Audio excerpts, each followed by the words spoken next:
If there were 9, we'd all have a favourite number, and there'd be plenty to go round. We've only got the one here this evening.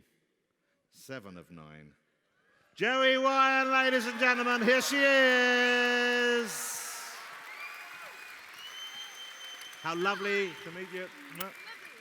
Wow. I kissed 7 and Uhura in the same evening. Fabulous to have you here. I know we have a friend in common, Phil Platt. Oh my God, I love Phil. And he talks about you as a genuine science nerd. He said you have a real enthusiasm for science. I'm a huge science geek, have been forever. Always the case, or after Star Trek, or did that amplify it? Oh, no, that was always the case. When I was in high school and I was getting ready to go to college, I had to decide between majoring in theater and majoring in biomedical engineering. I've always been a big science nerd.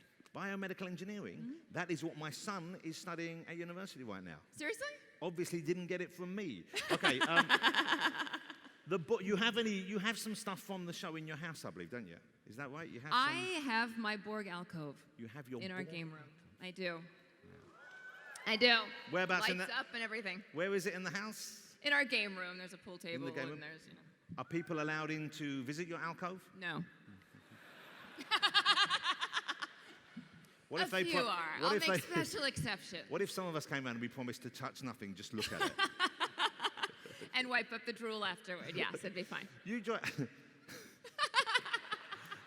Am I right in thinking you joined the cast about midway through, didn't you? You weren't yes, in the season 4. Okay. How was that? Was that strange coming in after they'd already all got to know each other? Well, yeah. Yeah, I mean, that's never an easy situation, no matter what it is. But I was an Army brat growing up, so we moved around a lot, and I was always the new kid. We always moved in the middle of the school year, and so I was sort of used to that experience. And in my career at that point, I was kind of the designated pinch hitter anyway for shows, because I was always added when a show was already running. Yeah. So it's hard, and it's especially awkward when one of the actors who's been there from the beginning is leaving the show, not necessarily by choice. And so yeah, it was uncomfortable. Didn't make it easy, but you thrived. I thrived. I was lucky. But I also was very, very lucky to be given a character that was so rich to play as an actor. Do you find is the fan interest ever, obviously people love the character and love what you did with it, but obviously at the same time, you know, you're an attractive woman in a role which fanboys find to be kind of like, if they were a bee, that's some pollen right there. Does that ever, do you get awkward with that? Do you ever find that, is that weird? Is it weird? Yeah, sometimes. It can be pretty weird. Is it weird right now? Do you want me to... I'm trying not to make it weird. I'm trying not to make it weird, but I just wonder whether... Because it must be... Because we love Bill Shatner, but he doesn't get the same kind of attention. You know what I'm saying? No, that's true. But, well, you'll notice where is he? Oh, he's long gone. Back? He's in a restaurant somewhere now. No, not Bill. He's long gone. Yeah. I have a bodyguard. You might have noticed the 6'8" large guy who's with me. Yeah, I have to have a bodyguard because I have stalkers, and so you get the downside of it. That suddenly got dark, and now I'm regretting asking that for any number of reasons. Sorry. Okay. Yeah, that did go dark. Sorry. Do you know if any other guys ever? This was something that occurred to me last night because I was looking on the web at various Star Trek sites and fan sites. And I wonder, do you ever go on there? Do you ever lurk on sites and see what people are saying about your performances or the show in general?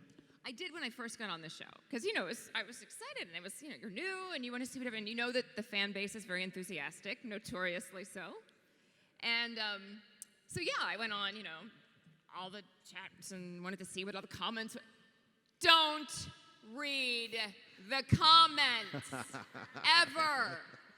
You learn this, you learn it, because there's going to be, positive and negative things for anything that you do, and there's going to be some fans who love what you do and some fans that don't, but the ones who don't are the ones who inhabit the chat rooms and the comment section of videos. So you learn these things. What's the meanest thing you ever read about yourself on there that stayed in your head? You Tell us one, no, because now you will own it and it will no longer have any power over you. That's my theory. No, I don't even remember them verbatim. But How about this it one? goes from seeing. Oh, did you look some up? No, I didn't. No. Oh, that'd be brilliant. I didn't. I wouldn't do that to you. So it hasn't. So you've moved on. You don't have it. But you must have seen there's a hell of a lot of positive stuff as well. Oh, of course, absolutely. And there's a few years ago when we did this. I don't know if you know that. This was back way before social media. This was before Twitter and all of that. And so it was fan mail. You got actual letters in the mail. So we still get some, but for the most part, now they can talk to you on Twitter, or they can talk to you on Facebook, or they can talk to you on whatever the other ones are, Tumblr or whatever. But then it was letters, and so the fan mail was pouring in. And in the beginning, because I'd never had fan mail before, it's very exciting. And you have a lot of downtime on a set, so I would sit in my trailer and I'd read every letter, and I would respond. So when the first few months of getting fan mail, I thought, okay, well, they've taken the time to write me a letter. The least I can do is write them back and answer their questions. But there's like some 6-page letters. And I was going, is this normal? Does people do this? Am I supposed to be doing this? And then I started getting like the weird fan mail, which comes. Again, apologies. But the, and then they tell you can't do that. The security guys said they you wouldn't can't. let you. What was in a 6-page letter? What kind of areas did that person? Oh, it gets weird. Oh, there's like all kinds of weird. What kind of stuff? Was it stuff about their life or stuff about their projections onto you? Oh no. Like intimate details of their lives, and that's the thing that's different with being on a TV show, I think, than being in movies. If you're in a movie, you're a movie star, and there's sort of distance and this sort of thing about you, and people don't typically approach. If you're on TV, you're in their home.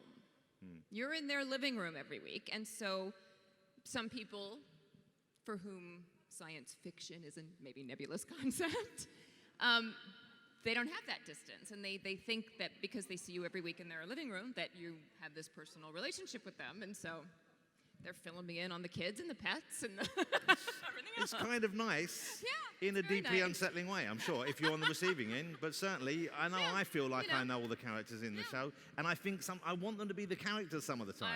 I know, it's very disappointing. Not disappointing at all. It's lovely that we got both of you. It's lovely you're here. Ladies and gentlemen, Jeri Ryan. Thank you, guys. Thank you.